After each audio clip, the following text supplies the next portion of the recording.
Hi,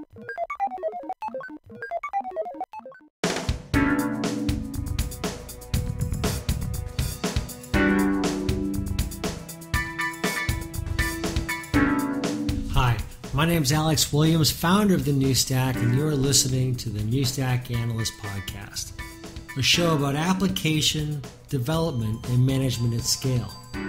Thanks for joining us.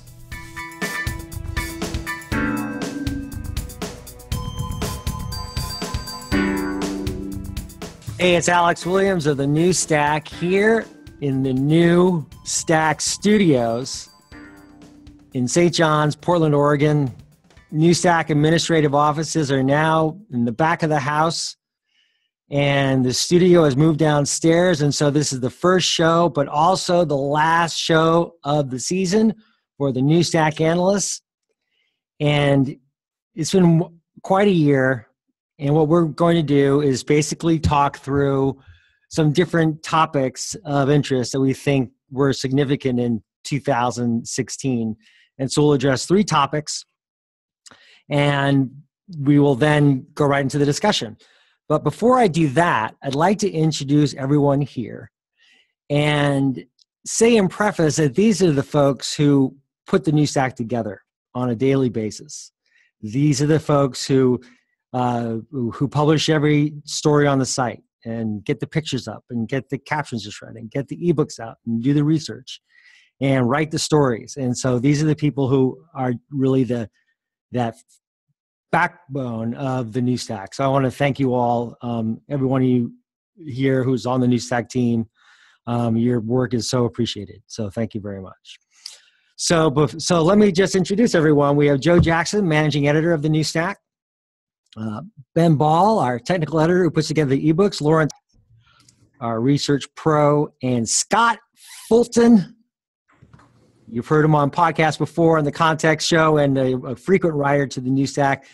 Everyone, wonderful to see you and here for the last show of the season. Good to be with you, Alex. Thank you. You are welcome.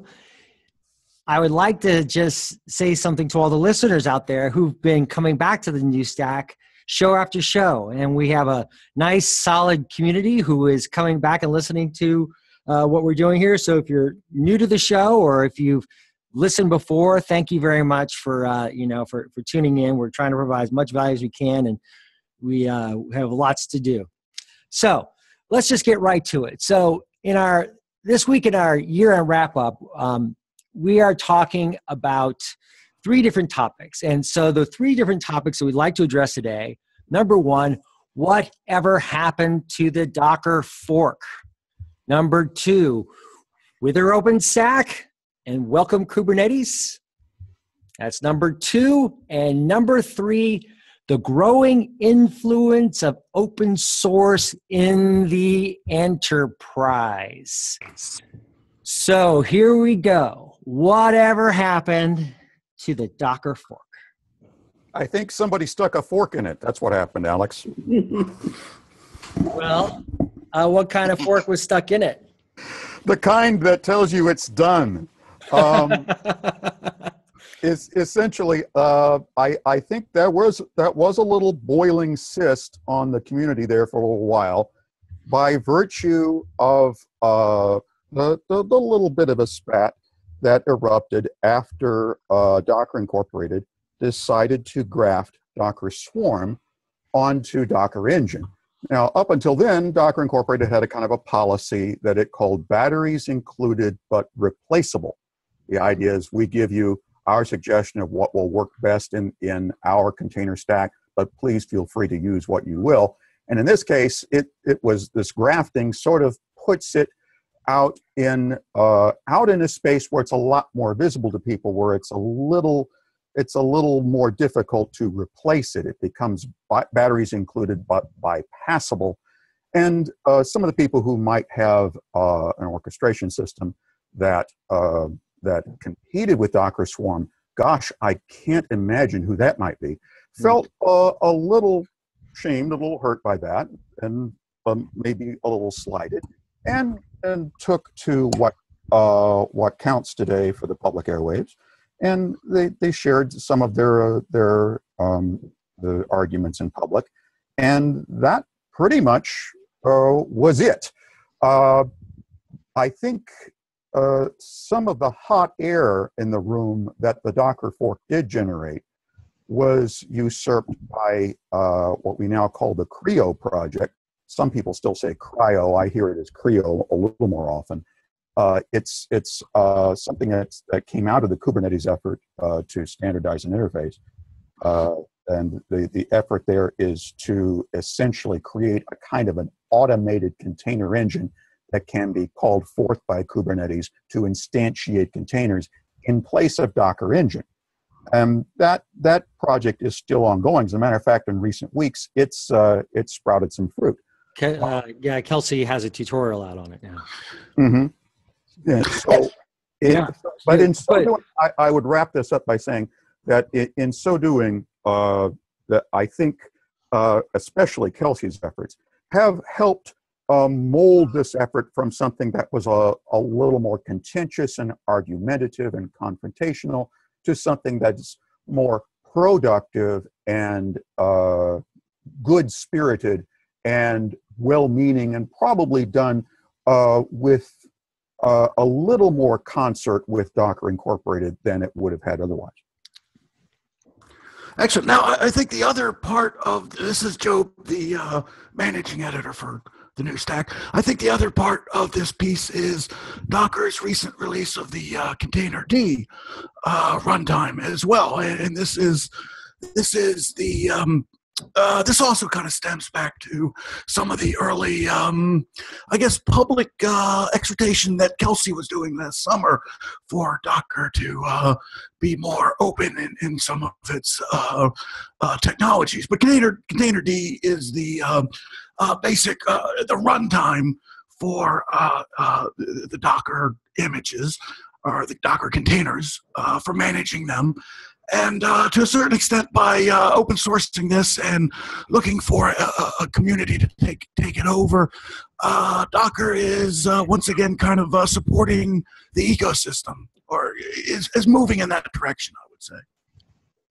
Is Container D and Creo, is this necessarily the promise of what we talked about when we talked about the Docker fork, or does anyone think that maybe this is sort of a compromise between two different parties?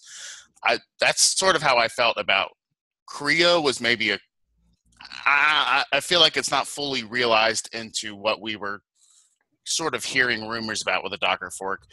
I feel like in both instances, it's sort of scaled down from what could have happened. I think both of these projects kind of alleviated the need for anyone to go out and try to go and create a Docker fork. Myself, that's my view. I mean, the arguments for the Docker fork was that the community didn't feel like they had enough control over the different components, and both of these projects address this issue from different sides. Creo from the Kubernetes side, and Container D from, I guess, the Docker side. Yeah, I think also you need to think about the role of the foundations here and their position, and what paths that these different organizations can help play out for just a much wider and broader, Docker and container ecosystem overall. And, I think that's going to be the big question is, how will we start to see really the decisions being made according to, to how C&I gets integrated, and all these different, different issues that will continue to surface as the ecosystem really grows. So I think that's, one of the things that I'm looking at in these past 3 months. We've seen a real meteoric rise of interest in the Docker and container ecosystem, especially with Kubernetes, and I think it's represented in Creo. In Docker and Container D is again showing that it has, an interesting different take on the market, and I think that's and that's going to be kind of the continued story I think that will unfold in the next year.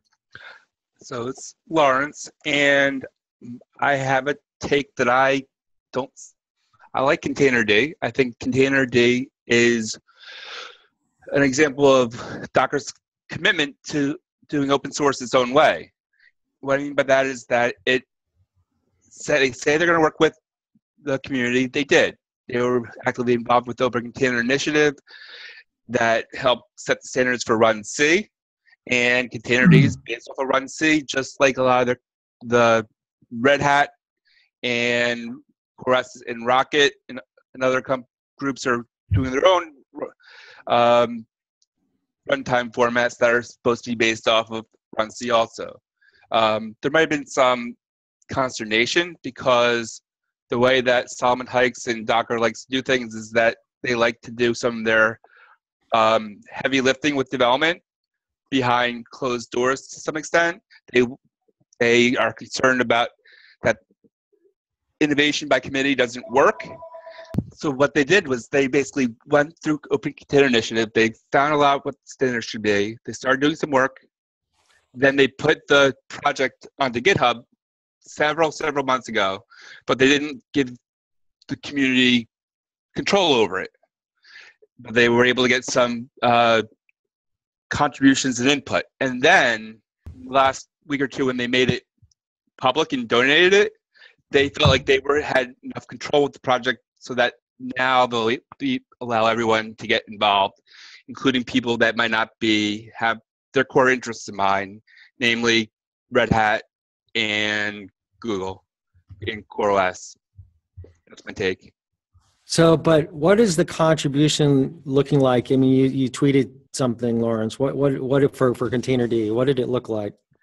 It looked like zero contributions from CoreOS, zero contributions from I believe Red Hat, and what it was is it was a broad swath of people that were not employees of Docker contributing to the Containerd project. So I believe there was 43 contributors a week ago. Since August, they only had 8 new contributors, so there was a large group of people contributing all along.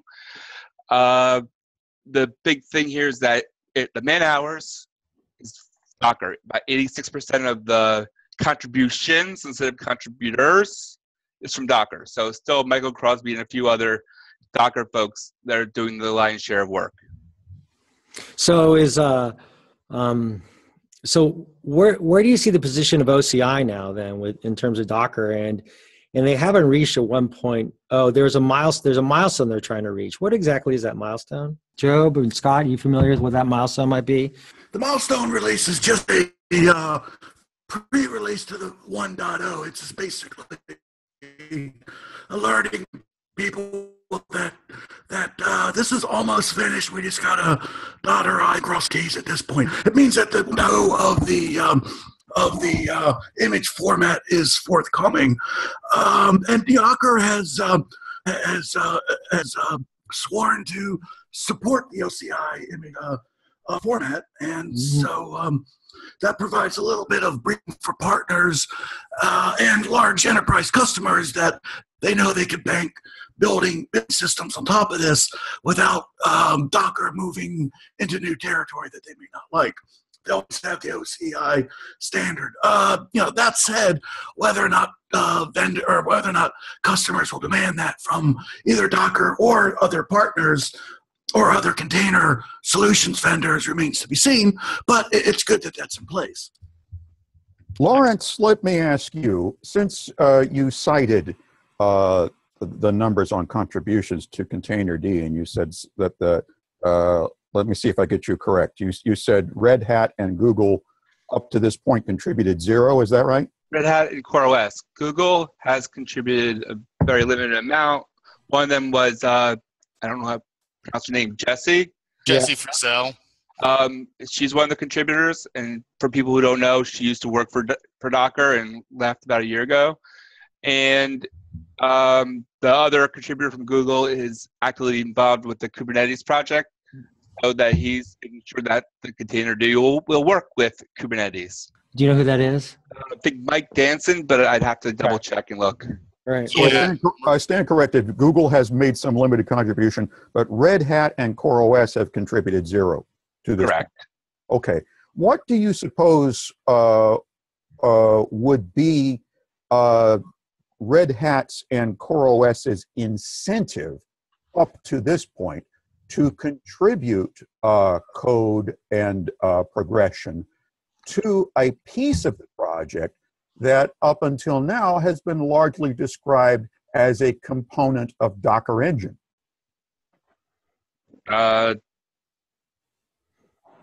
They would not have incentive to do that. Do you think so? So you can't blame them. They have incentive to provide enough input so that Docker doesn't go in the wrong direction. So if they're stuck having to use a lot of the standards that format that Docker is working on, they want to make sure they have enough input into the situation so they're not going to be out of luck. If you're saying if they were smarter, they would have contributed some defensive moves to help keep Docker incorporated more in line. Yeah, and I thought that's what a lot of what OCI was supposed to be about. It's that there was a technical committee that's working on general standards so that no matter what, that no one's going to go too far off the reservation. Yeah, but OCI only dealt with the run C, the in-container runtime, right. and Container D is outside the purview, isn't it? Yeah, and I don't, you know more about this than I do, but I believe that they were talking about doing image standards at one point. I don't know how much progress they made on that. So if they didn't make progress, maybe that's part of where some of this is going.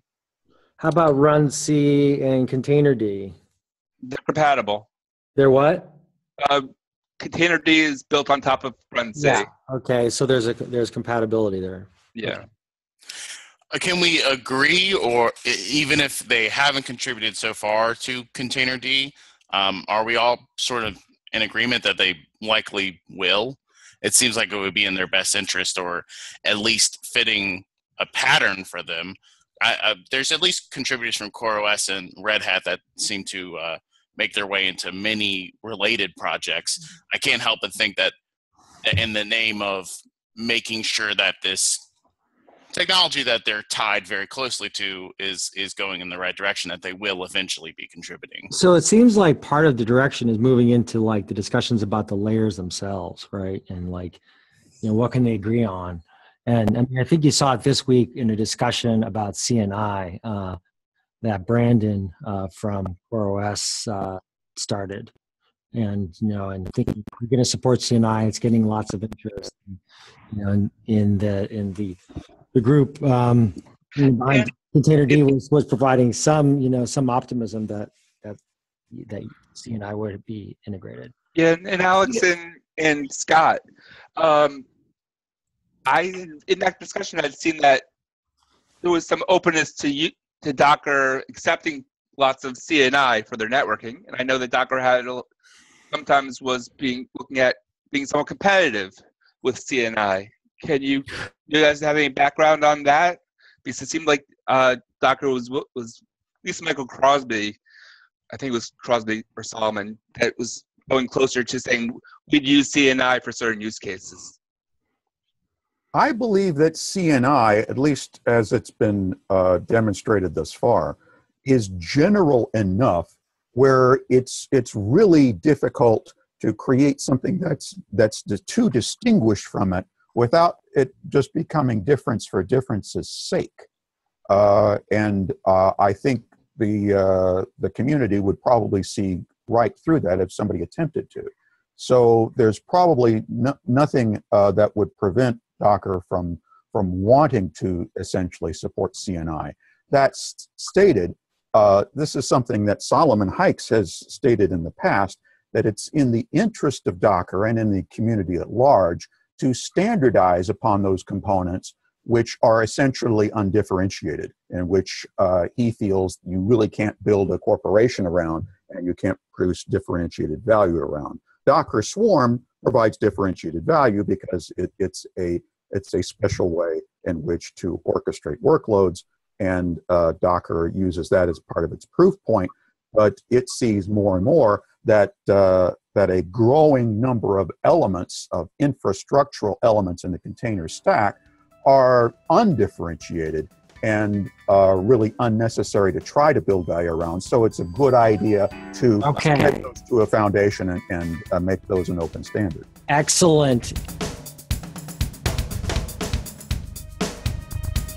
We have done justice to the first topic of discussion in our three-part discussion on 2016 stories. And number 2, Wither OpenStack.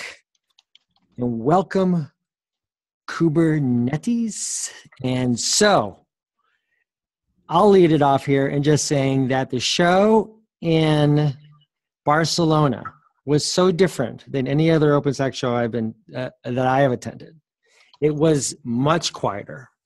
It did not have the energy, and it came after the most recent event I attended was the event in Silicon Valley, and there we had a pancake breakfast, and it's like OpenStack in Kubernetes and OpenStack.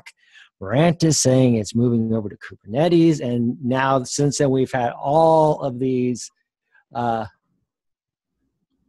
different issues. All of these different kind of like questions have been popping up. So, what are you guys' thoughts about this? About what's happening to OpenStack? Well, I can't help but think, Alex, that it's 2014 all over again.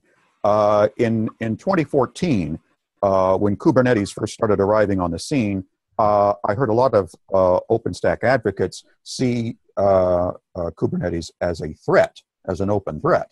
And as I mentioned during our pancake breakfast in Austin, they were using very hyperbolic descriptions of the emerging onslaught from Kubernetes, whereas by that time, by summer of the year, things had gotten a lot more peaceful, and people were actually talking about hosting Kubernetes on an OpenStack layer that was in turn hosted by Kubernetes, was on a layer of OpenStack. It was like a multi-layer crepe sandwich there for a while, and everybody was hosting each other, and all seemed right with the world, as they say in the Christmas story, up until about October, and that is when I think the hot air was let out of the balloon, and we started to see hot air out of the balloon. What do you think, Joab?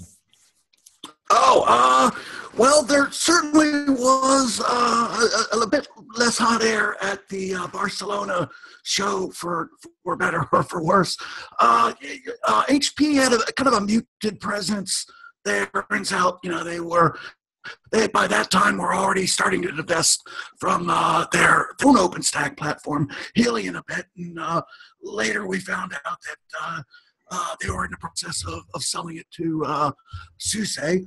And also not a big presence there at that show was IBM, which was surprising, but they were, they were there to some degree, but not to the extent that you would expect IBM to be there. What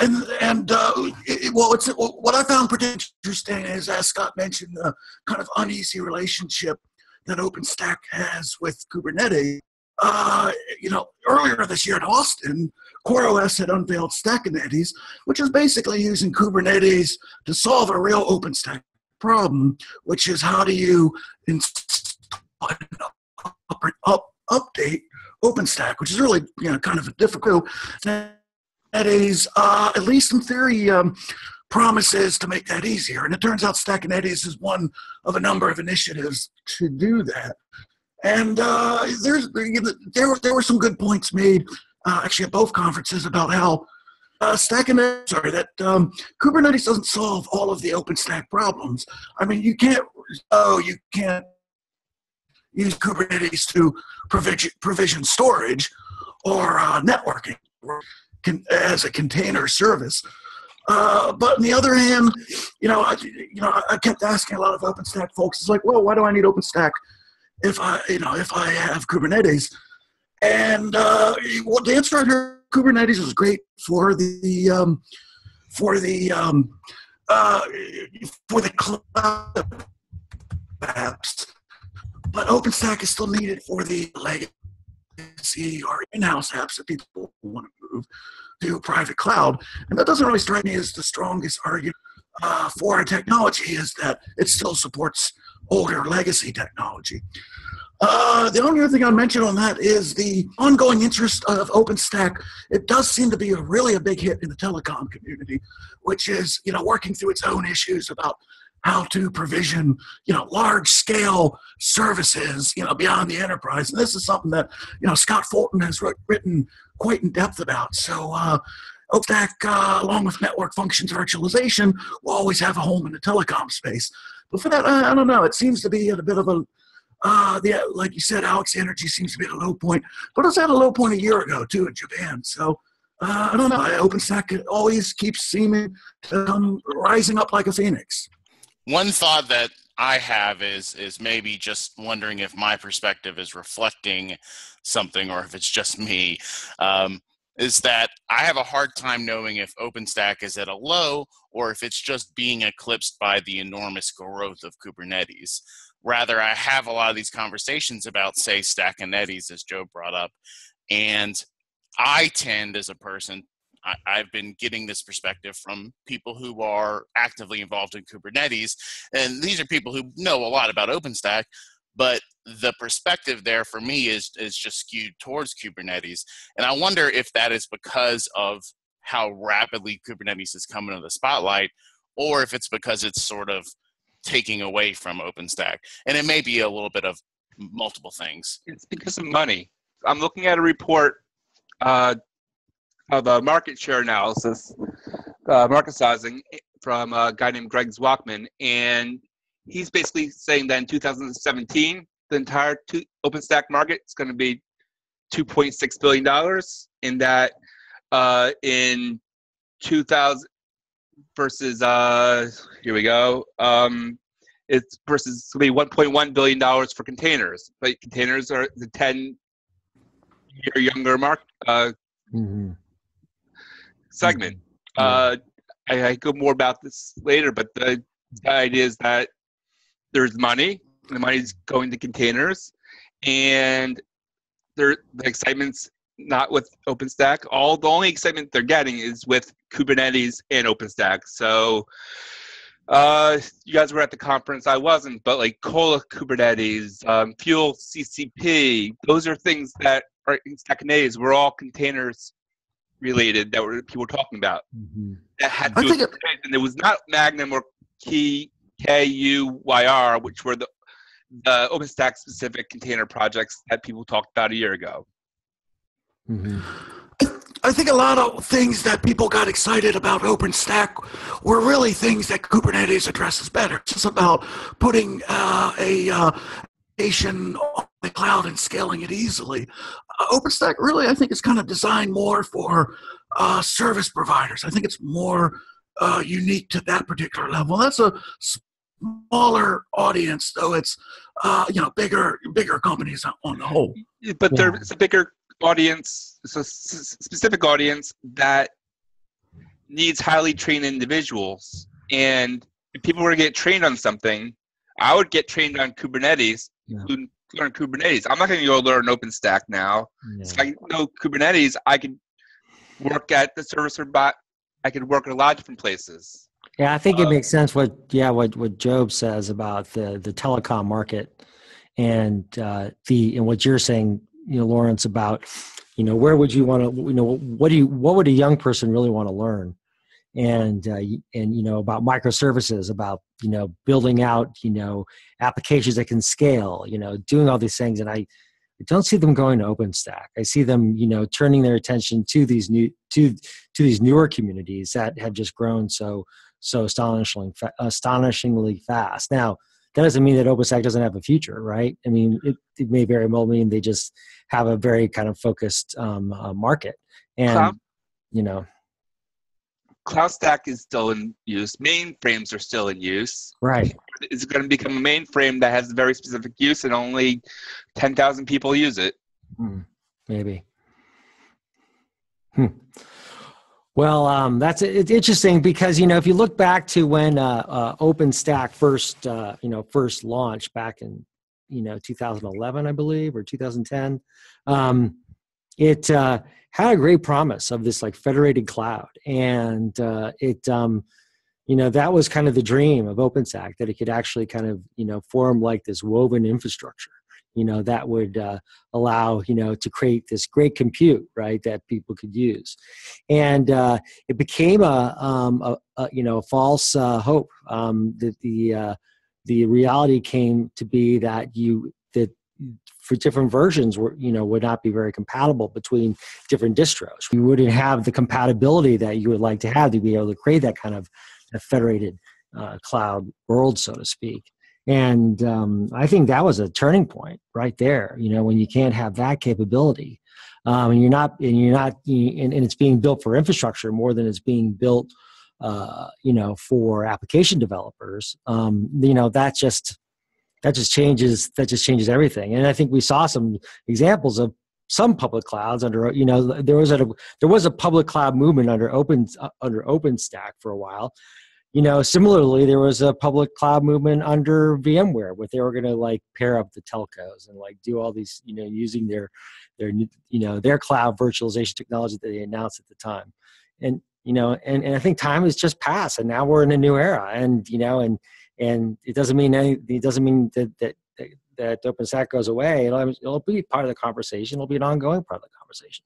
But the ecosystem is, the diversity and the number of people in it compared to Kubernetes is a hard one to make almost. And I think that's why Kubernetes actually could help OpenStack. And if we could see some, deeper integrations there, it actually might be very interesting. So, Alex, to your point about the public cloud, I think a bit of OpenStack's misfortunes this year may not necessarily be OpenStack's fault. Right. The lesser of the public cloud services, those that come after the big three, were staking their future on the hope that their customers would specifically be interested in hybrid cloud and making hybrid cloud happen.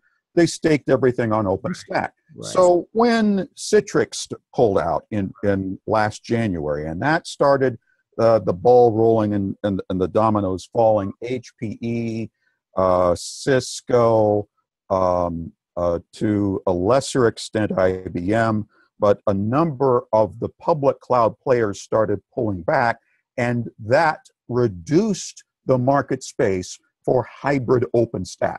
So that started to turn things negative, and people started asking the question, well, is there something wrong with OpenStack here?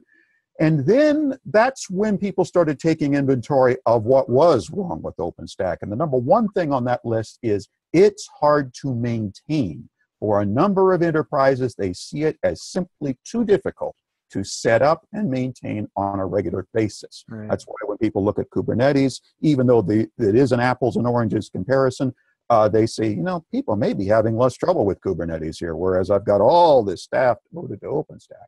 And I'm not really seeing a whole lot of benefit from that. Couple that with the costs involved in layering all these different layers of software atop the tens of thousands of virtual machines that a big enterprise OpenStack installation has to maintain all at once. You're talking about annual fees that are coming up to tens of millions of dollars a year. Right. So they're starting to think, we've got to have a better way of staging this, and OpenStack is working for us. Yeah, definitely.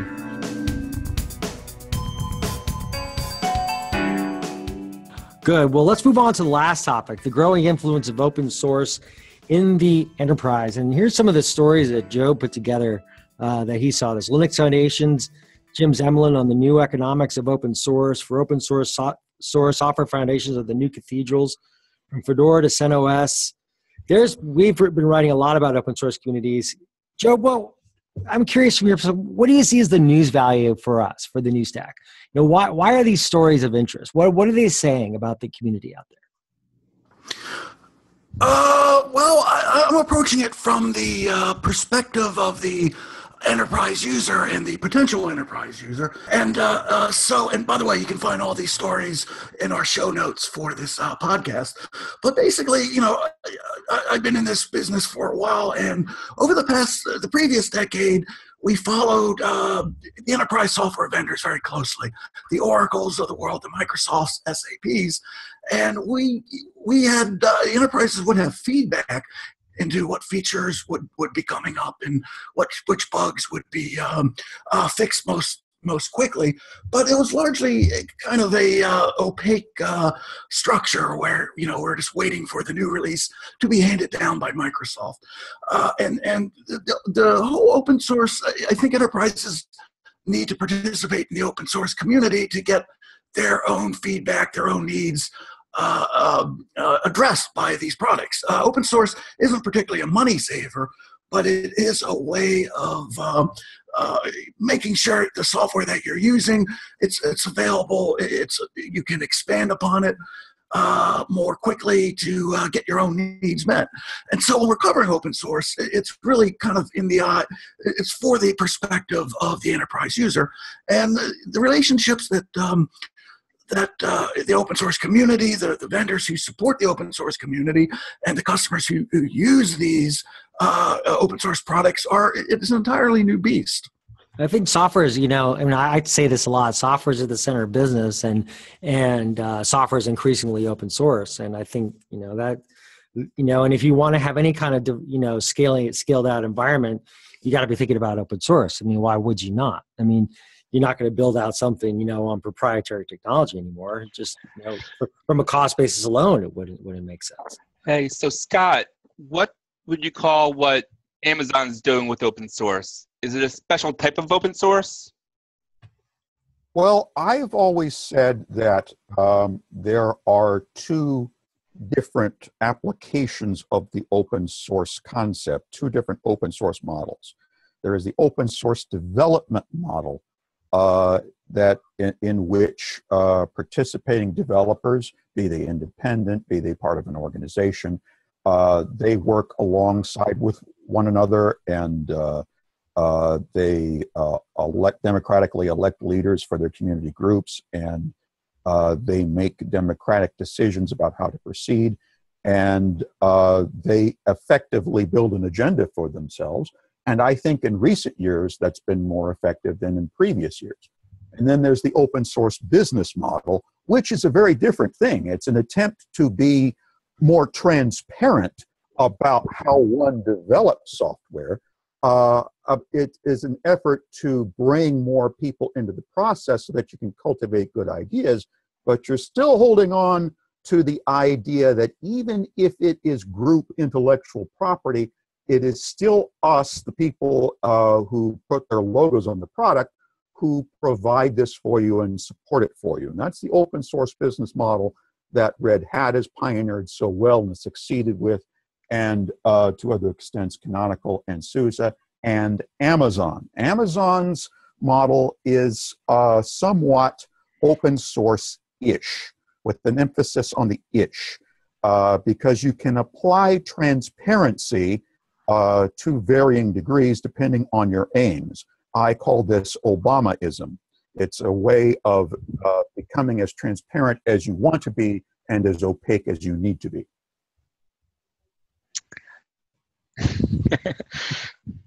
Sorry. Obamaism, okay. Sorry. So one thing that I don't have the exact data in front of me, but one thing that Linux Foundation and a bunch of other surveys that have come out are talking about is that people have open source in use in the enterprise, but they do not have a way to check about compliance in open source. And everyone says that's important, and they're trying to sell their products that'll help you with compliance. But what I'm interested in is that I think that most developers don't really care about compliance, that it's the security and legal team that cares. And you guys think there's going to be any traction on people selling products, Sonotype, Black Duck, White Hat, things like that? I think whenever I've talked with the people in the compliance space and the people in security spaces that deal with compliance as a main issue. Their problem is getting the development teams to call them back. There's a complete disconnect there between modern software development, both open source and proprietary. This is not really contingent upon open source necessarily, but software development in all fields simply is not communicating with anybody in the compliance field. And you can go to an RSA conference and you can watch the people in the compliance space try to make contact with software developers and actually watch them fail to do so before your very eyes. It is amazing to see. Well, isn't that the change that we're that is a bit different with what we're seeing with Kubernetes and and these container open source environments where the rules have changed, right? It's not about scarcity, it's about abundance. There's an abundance of data more than a scarcity by any measure. And so now we have to think about how these open source technologies actually cross, right, and how they intersect. And that to me seems like a vital change in the mindset that's going to be required for people when they're thinking about open source. How do you think about Kubernetes in terms of an open source? In terms of open source, how do you think about how do these different technologies fit? I mean, that's why I think you're seeing things like trireme emerge, right? And what would be interesting to see is who gets it first. Like, who will really figure this stuff out, right? And be able to kind of find a real market advantage out of that. In the networking space, for example, I just don't see it. Storage, yeah, maybe, yeah, but mostly, that's the big gray area. But the movement is changing things. There's going to be a huge shift in the market that results from this open source adoption. In what market? Well, I would think, that, if you look at the markets, if you think about, how enterprises consider their own infrastructure, right? They're going to have to look at systems. They're going to have to look at the software platforms. They're going to have to think about these choices that they make and how do they fit into how they make the most efficient, how they make them most economical with the most, maximum return, right? And that means that they're going to be looking to vendors who understand this space, right? So I think it's going to be across multiple markets. Well, I think to some extent we have been saying this for a number of years, that enterprises will have to think about this every time there's maybe the difference is between thinking and actually doing, right? Yes. Maybe that's the difference we need to see this. That's the difference that we're seeing right now. And yeah, and I agree with you, Scott, but I think maybe that's the difference, is thinking versus doing. You took the words out of my mouth, stuck them on a plate, you put them on a dish, you served them up much more nicely than I was going to do. One question I have for, I guess, open source in 2016 is sort of getting at, is the current state of things any different than how it's always been? I think we can't go without talking about the role of open source foundations this year. Linux Foundation is a good example. We talk a lot about them. We've worked with them a lot. Just their involvement in Kubernetes, their involvement in projects like Prometheus. It just seems like, to me anyway, and I want to be called wrong if I'm wrong, that foundations are becoming, I don't want to say in a way a standard move. Again, because I'm open to the idea that this is nothing new. But I'm interested to hear what others' opinions are about the role of foundations like the Linux Foundation this year. I mean, I just from a size perspective, the Linux Foundation is huge with the number of open source technologies that are out there that it is overseeing. I mean, just everything from Node to NTP that they've got. The Linux Foundation has their hands in a lot of stuff, and it's primarily commercially driven, and that that could be argued to be a good thing or a bad thing. But the Linux Foundation is an entirely different beast than, say, the Apache Software Foundation, which exists pretty much only to give projects some sort of structure for governance, whereas the Linux Foundation is a lot more proactive in asserting their technologies. Now, I know I've never really thought about it too much, but I know Diane from over at Red Hat was talking about how, that the foundations may have too much influence, but I'm not sure.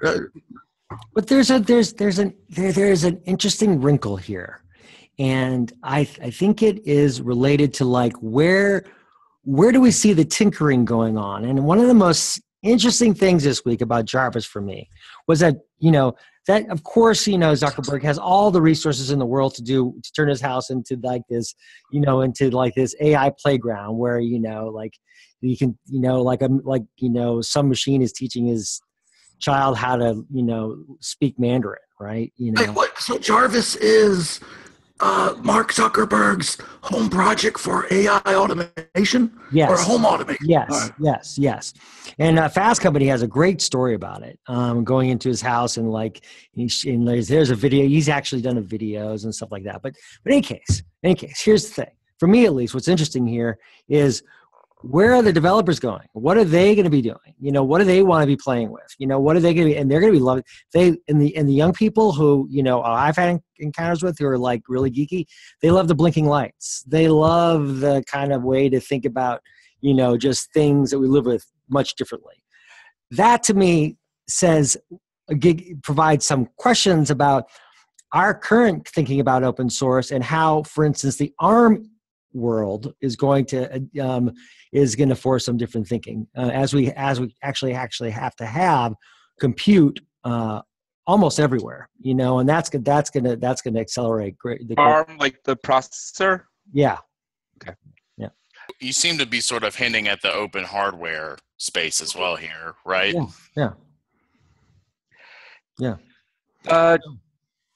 Hardware is infinitely harder than software, and what people see is that the amount of customization is dramatically more. I don't think the open hardware thing is going to go that quickly. All I'm saying is like there's we're just on the start of this. We're on the start of this kind of movement here.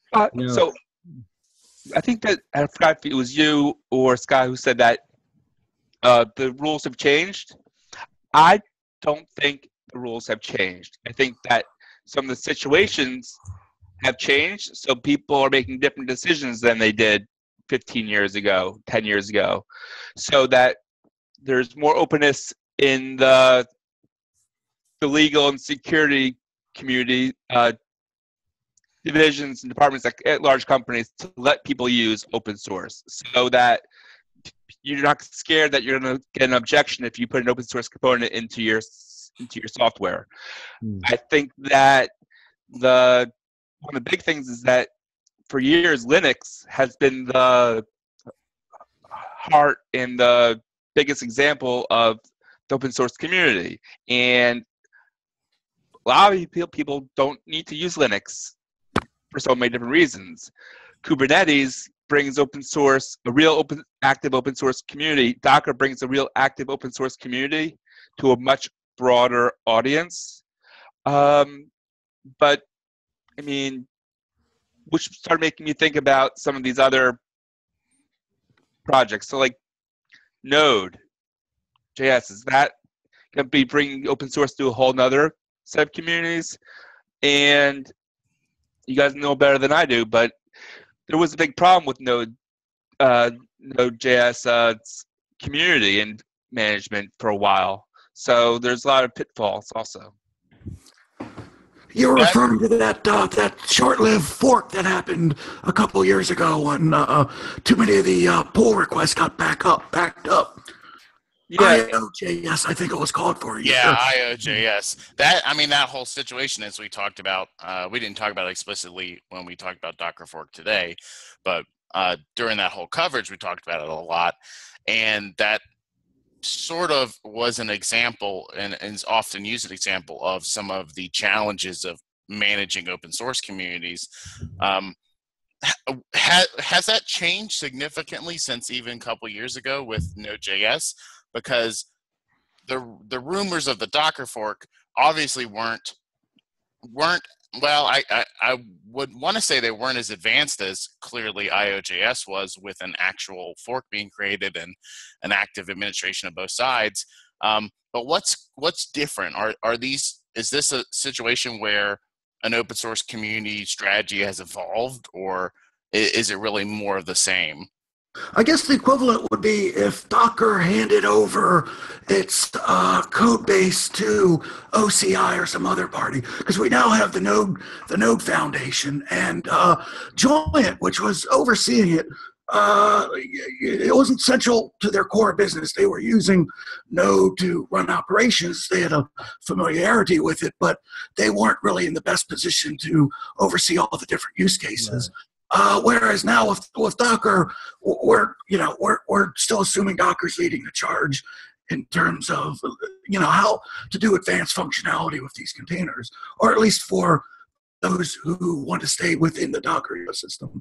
So it's, Node is its own thing, and Docker remains under the helm of Docker. I see the Linux Foundation as providing a more positive example than in prior years of how to collectively organize and come across some type of a common agenda. I think they have achieved to some degree, a generally positive diplomatic framework. Whereas, and Joab mentioned this, whereas Apache Foundation was a lot more about providing a support structure for the software and the individual projects, Linux Foundation has been much more about the communication, getting everybody in line to talk about what needs to be done. And I think going back to the Containerd example, probably what will happen here is the Linux Foundation will create yet another small foundation around Containerd. It will contain some of the same human beings who belong to CNCF and who belong to OCI, but they will be talking about this. And you're wondering, why do a completely different foundation just for this?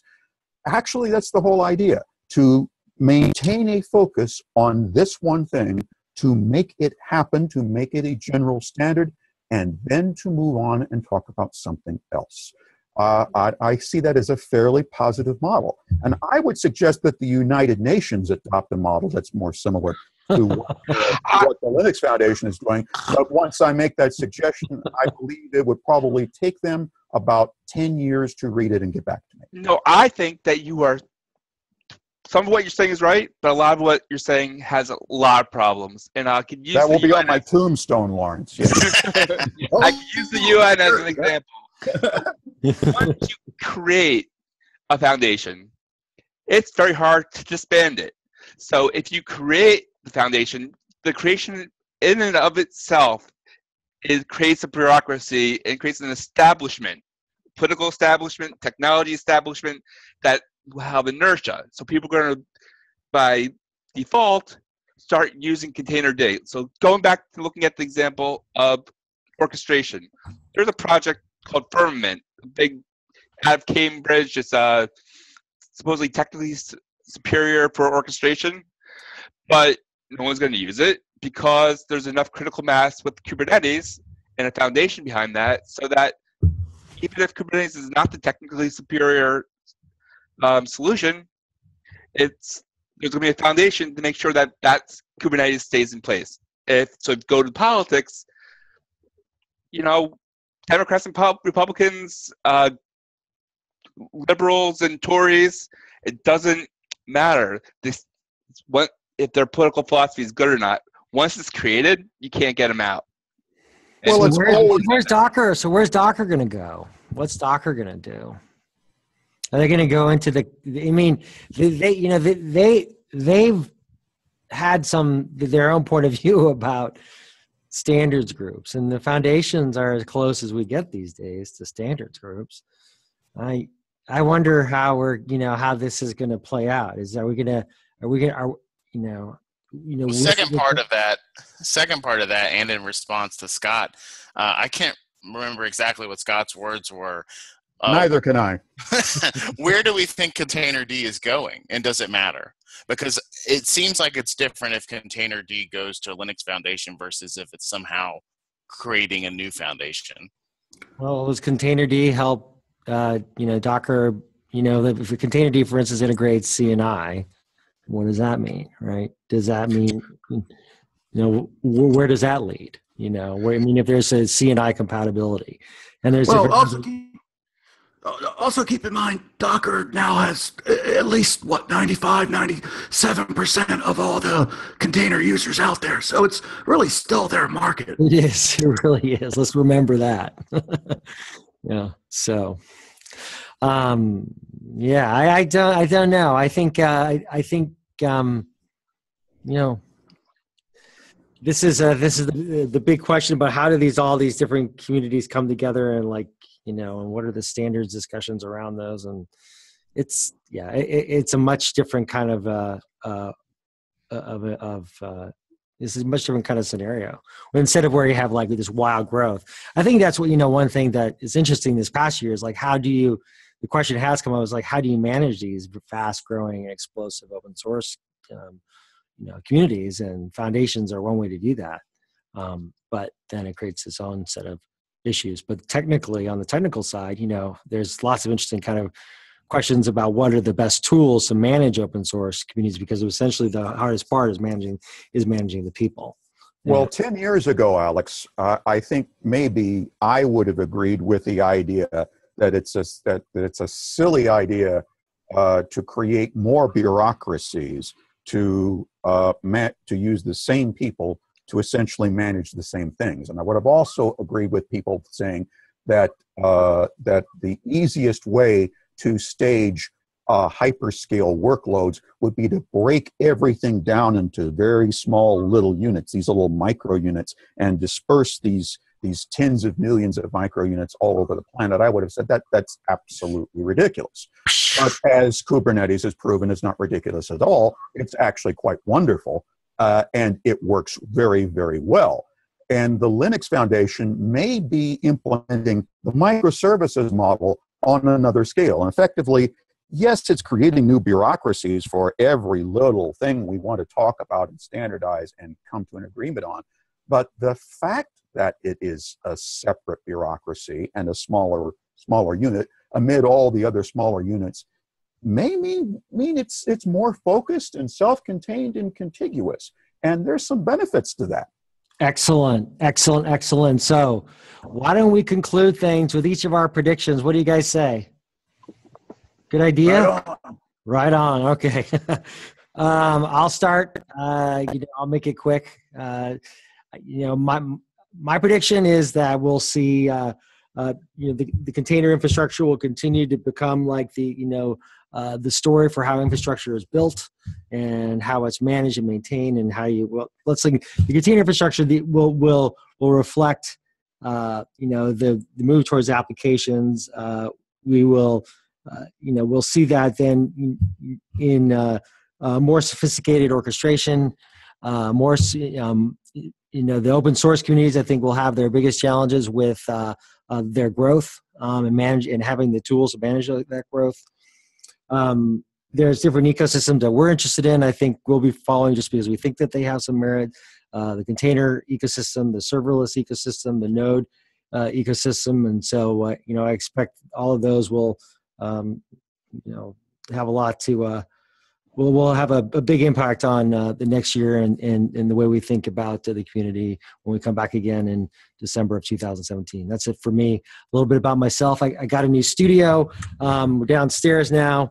Here it is. There's a old family sled, a zine. There's a zine festival that was here many years ago, and a skateboard from the Linux Foundation, which says using Linux is not a crime, which shows that things have changed quite a bit since I went to that conference. Who wants to go next? Ben. Sure. So my prediction is getting back a lot into the open source business talk, I guess, and Docker as well. And then not so much a prediction about what's going to happen is something that I'm aware of and interested in. And we didn't talk a lot about this in either the first or last segments. But 2016 sort of had a lot of major commercial partnerships for Docker, including Microsoft, a partnership with Microsoft, and a partnership with Alibaba.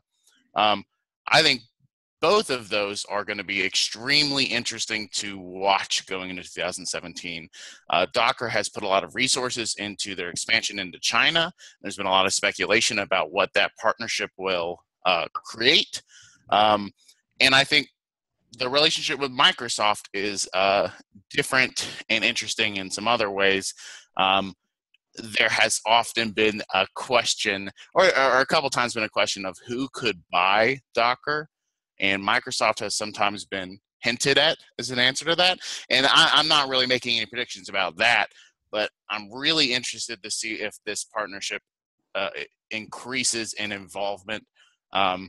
We had the Windows Server partnership with Docker this year. I think there'll be more to see there. And I think this kind of open source commercial dealing is going to be important in general, not only to the future of Docker, but perhaps to other open source projects that may look to do the same thing. Okay, so Lawrence, I have predictions. I have 3 of them. One is that there's a 50% chance that Docker will get bought by Microsoft. Docker has a problem in terms that they don't have a really good business model. That's one thing, but they have awesome developers and a lot of them. Same reason why people would have bought Twitter. It was for the staff. So same reason there. Number 2 is that cloud migration technology, certain services, is going to face a bubble. It was really hot for the last year or so. A lot of people were selling services to migrate cloud hit and caboodle to infrastructure. That was basically lift and shift. That might continue somewhat, but the other parts are harder, and it's going to take more consulting work and services rather than someone having a silver bullet with software to get that done. And lastly is that mobile developers and mobile applications are the key to the future of serverless. That's where serverless has come from in terms of mobile backend as a service. Mm-hmm. And as people start looking more at functions as a service, they're going to look at what happened in the mobile as a service, MBAS market, successes and failures, and they're going to see that the first market for people who want to use the serverless software and services that are being developed by VC communities right now are going to be mobile developers. Great. Scott? Alex, I think Vikings by 2 touchdowns. Sam Bradford will come back in the 4th quarter after probably being tied with Packers at halftime. No, actually, my prediction for next year, and as my dozens and dozens of fans, 2 or 3, will count through the years. I'm one. I promise. Yeah, you're 1, which leaves 11 people, and there are 3 of them here. So there's the rest of you. So 6 or 7 of you out there who've known me through the years and know that usually I refrain from predictions because I don't see myself as a prognosticator, but also because I suck at this. But I will say this as kind of an observation of the industry that a lot of people have told me, enough people have told me where it perks my ears up, and it is kind of a game changer, which I think 2017 may be the year where this actually happens. People have told me in the past, they say, Scott, enterprises probably won't pay really, really close attention to containerization and its space in with respect to public cloud until 1 and then more of the major public cloud service providers start to change their pricing models to enable an alternate pricing that backs away from this VM-centric way of doing things. If you look at Amazon and Azure and Google Cloud, they all have VM-centric pricing for staging their container services. You pay for as many VMs as are necessary to stage containers. So the more distributed your containers are, the more expensive that becomes. And that is what has been keeping it cost prohibitive up to now. And that's great. That's crazy given the fact that we're talking about microservice architectures. Exactly. Where you're talking one container per VM. Exactly. It becomes absolutely ridiculous. Google may have been just ever so slightly more innovative than its two brethren in this space by finding ways of waiving some of the fees with respect to staging Kubernetes instances with Compute Engine. But still, the main pricing level is based on a per VM basis. I expect there will be a time when somebody will test the waters, whether it's on a beta basis or a preview basis. They say, let's open it up. Let's try a different pricing model that is based on the resources that the containers actually consume in terms of compute units or storage units and or bandwidth. Great. Other than per VM, making it more cost effective. Then there will be a new class or more than one new class of industries that will start to perk their ears up and say, okay, maybe containerization is a way to go. And the class of I'm really thinking about is healthcare. Healthcare. I call it healthcare. Is there a political angle? Well, we'll wait for the incoming administration to tell us what the political angle should be on. Joab, why don't you finish things up here? All right. For me, 2017, I think we're going to see the rise of voice-driven computing. I think the voice is the new command line, and this pains me to say it because my own voice is crap. But over the last year, I think we've seen a lot more usage, not only from smartphones, but also from services such as Amazon Alexa. I think Amazon reported that they got a huge spike in users around Thanksgiving. I mean, just people asking about recipes and timers, that sort of thing. And that's people are just starting to get an idea of like they could just say stuff to the phone and have it do it. And I think the smartphone, those are using smartphone owners. There's someone survey that 42% of U.S. smartphone owners said they use their voice features over the last 3 months, and more than a third of those use these services at least once a day. I mean, people are starting to realize it. And the voice, I think that voice commands have been around for a while, but I think there is a number of factors at work to really, this year it's going to turn it, or next year it's going to turn into something entirely new. Number one, I think people are tired of like staring and typing into their iPhones. Another thing is, there's a lot of work going on chatbots right now. I mean, that by itself is kind of a huge trend. And once you get the infrastructure to support chatbots, these are things where you don't have to go into the app. You just like type a command and you get an answer. But once you bring it to that level, there's no reason why you can't extend it to voice. And another thing is, there's been a big improvement in understanding people's voices through the use of machine learning. Microsoft and Amazon are doing a lot of work to improve voice recognition, and IBM has done a lot of interesting voice-to-text services. And so this, in fact, is getting developers more comfortable with the idea of using machine learning in general to kind of map out the next thing that the user is going to want. And so all this, I think, adds up to, for developers, there's going to be a new set of tools that they can use to interact with their users. And, machine learning and chatbots are going to open up the field kind of dramatically as to what can be done with voice commands. And I think we're going to start to see that next year. Very strong ending to the show. Thank you guys all for everything this year. Thanks to our listeners out there. Hope everyone has a great end of year, and we'll be back again in January. Thanks a lot for joining us. Happy New Year, everyone. Thank you.